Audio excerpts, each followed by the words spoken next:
Hi guys, Chris here with Super Savvy Travelers. Hey, one of the best things about being in Italy is the fresh food and the recipes and all the wonderful things that you can do with them. And today I was given a beautiful gift from a friend of mine. It's these little skinny asparaguses, and she gave me all the tips on how to make it. So I'm going to make it for you and you can see how it is. We're going to use a little bit of guanciale, which is pork cheek. We're going to use the asparagus, a little bit of panna, which is like a whipping cream. Let's see what else. Little garlic. This is not a typical Italian recipe. It's a Chris recipe, but I think it's going to be delicious. Check it out. Okay, so here's the ingredients that I have right now. Guanciale, pork cheek, panna, whipping cream. Oh, I wanted to talk a little bit about pasta because I've been following Vincenzo from Vincenzo's Plate, which I love him because everything he makes is so good and it's very traditional. He doesn't like veer off in directions, kind of like I do. Anyway, he's talking about pasta. He's talking about barilla. I think this is barilla pasta. It's like little pasta-y things. It's very orange. You can't really see it from here, but it's very orange. According to him, the ones that are deep orange are usually made with a certain type of flour, not the best. And they're cut with Teflon, which means they're not rough and they don't hold the flavor. Now, on the other hand, these are Molisana, and he recommended them specifically. I had a bag in my pantry because when I was talking to my friend at the store today, we were talking too much and I forgot to buy fresh pasta. So I have these paccheri, which I love paccheri. Look how big they are.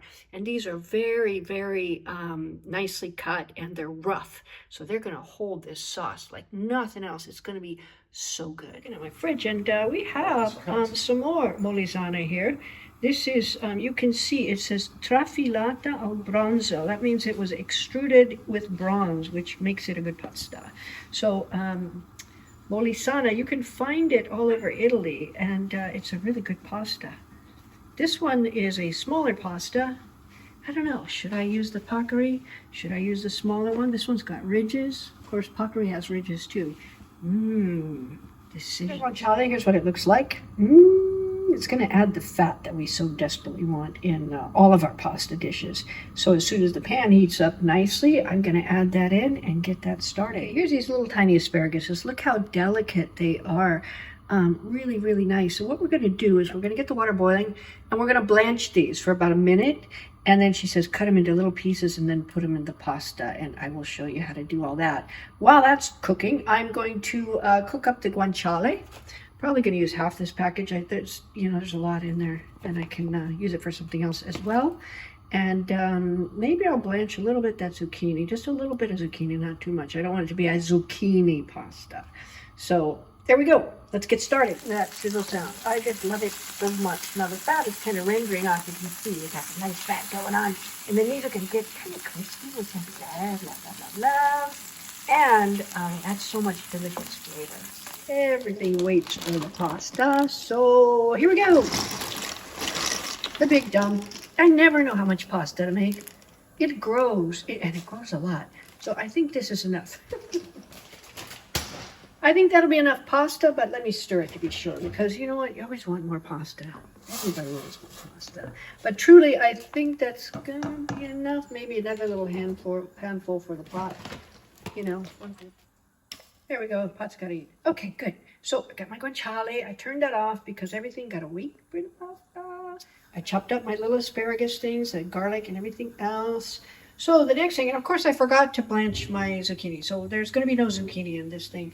We're going to cook these up. When they're pretty much done, I'm going to go back to making the sauce, which is going to be just kind of heat up the garlic a little bit. You don't want to burn it because it's nasty if you burn it.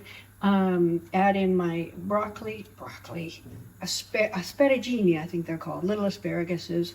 And just a tiny bit of this panna. We don't need a whole lot. It kind of just lightens everything up and makes it really nice. And then, of course, tons and tons of, what is that? Parmigiano Reggiano it is. Oh, it's going to be good. So yeah, super simple, but delicious. Is in cooking. We got the noodles almost. Oh, okay. I was chastised for saying noodles. We got the pasta almost ready. Some people really get upset when you say noodles. Sorry to those people if I offended you. Anyway, the pasta is almost ready.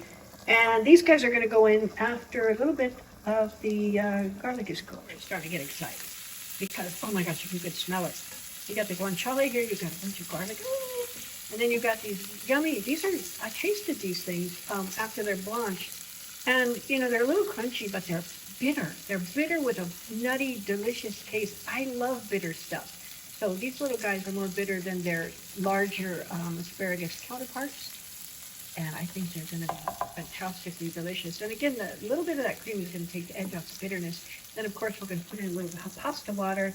I forget the actual technical name for it, but it makes a really nice velvety sauce. It's going to be good, guys.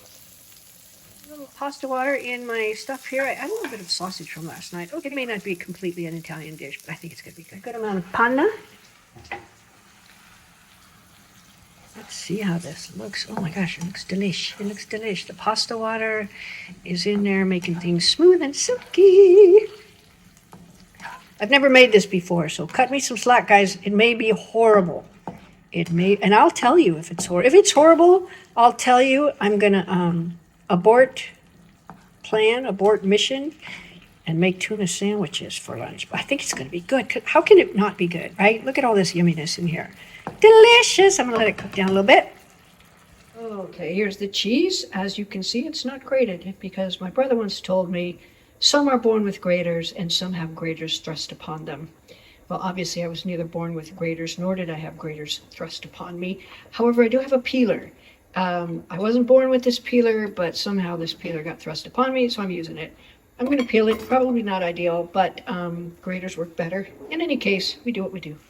And then add my little cheesies, your little cheese gratings. They're not gratings. It would be better if they were gratings. However, again, greatness hasn't been thrust upon me. Not yet, at least. Now for the fun part, we dump in la pasta. Dumpity-dum. Ooh, looking good. Oh, man. You know, did I not tell you these gosh darn things grow? Look how much pasta there is. There's a lot. Probably too much. Note to self, next time, not as much pasta. Still gonna be delish. I'm gonna put it in one of these other pans here because this little pan is okay, guys. This looks really good. I'm gonna put a little more cheese on top because why not? Because more cheese equals more better. Always, always, always. Okay. I gotta taste it. I gotta taste it. I'm gonna have one of these noodles. Let's see. Oh my goodness. Oh my goodness. We're gonna have to make this. It's beyond delicious. Well, there you go, guys. Another Chris dish for you.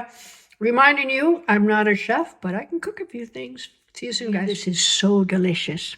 È molto, molto buono. Guardi. Ecco. Mmm.